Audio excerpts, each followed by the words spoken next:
তুই যে এসে অভিযোগ করছিস বাপের কাছে যে স্কুলের ছেলেরা মারছে, এই মারার জন্য কটা ছেলে মিলে ছেলেটাকে মিলে মেরেছে?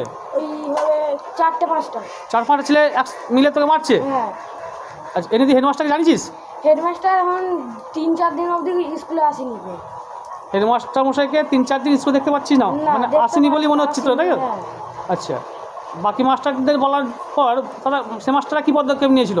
সেই মাস্টারটা লাঠি নিয়ে গেছিলো, দিয়ে দেখারে একটু বকলো, কিন্তু আমার মনে হয় না যে কি ওরা আবার ইয়ে করবে, ওরা আমায় আবার মারতে পারে। একটা ছেলে বলেছিল যে কি কারোর জন্য দাঁড়াবি না, স্কুলের বাইরে গিয়ে কারোর জন্য দাঁড়াবি না, সোজা ঘরে চলে যাবি।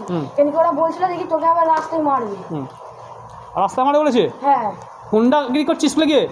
আচ্ছা, ছেলেগুলো তোকে নিয়মিত কতদিন ধরে মারছে? এরা আজকে মেরেছে, তার আগে একটা ছেলে মেরেছিল, ওটা ও একাই ছিল।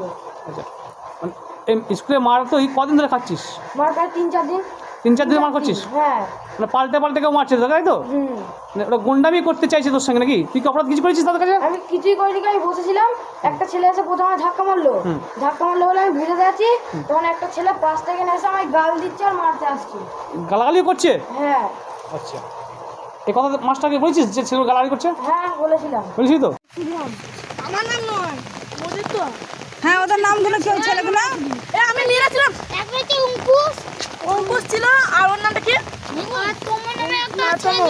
আমি অন্য জনকে আর অঙ্কুশ। হ্যাঁ, অঙ্কুশ হচ্ছে 6 ক্লাসে, তোম হচ্ছে 5 ক্লাসে, আর তো 6 ক্লাসে ছিল এটা। পঞ্চায়েত থেকে বেরিয়ে এবার স্কুলে যাওয়া মনে করেছিলাম, কিন্তু বাজে এখন 5টা। তা স্কুলে গেলে আমার ছেলে বলছে নাকি কোনো মাস্টারকে পাবো না, তাই ফিরে যাচ্ছি, আগামীকাল যাচ্ছি স্কুল। এই দেখছেন আমার ছেলে, একমাত্র ছেলের নাম এমডি আলাদ শেখ, ঝাপারনাগা পড়াশোনা ঝাপারনাগা পড়াশোনা বিদ্যা মন্দির। হ্যাঁ, স্কুলে গেলে কি হয় ঘটনাটা বলতে খুলে? স্কুলে গেলে প্রথম কিছু করে না, তখন টিফিন হয়, তারপর থেকে খালি আমার মারে। আর আজকে বৃষ্টি হচ্ছিল, স্যারেরাও আসেনি, ওই জন্য আরো মারছে অনেক করে ছেলে, 4 জন। আর আমার থেকে ছোট যারা তারাও মারছে আমাকে। আচ্ছা, ছেলেরা তো মারে? হ্যাঁ। কারণটা কি? কারণ আমি কিছুই করি না, কারণ আমি বসে থাকি, একটা ছেলে এসে আমি মারলো আজকে, আর যখন আমি ওকে বুঝাচ্ছি তখন একটা ছেলে এসে আমার গাল দিচ্ছে আর মারছে। গালও দিচ্ছে? হ্যাঁ।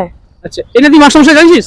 মাস্টারমশাইকে জানিয়েছিলাম, ওরা মেরেছে, কিন্তু ও শুধরানো ছেলে না, ওরা আবারও মারতে পারে, আবারও মারতে পারে। যেমন শনিবার দিনে একবার মেরেছিল, আর আজকেও মারলো।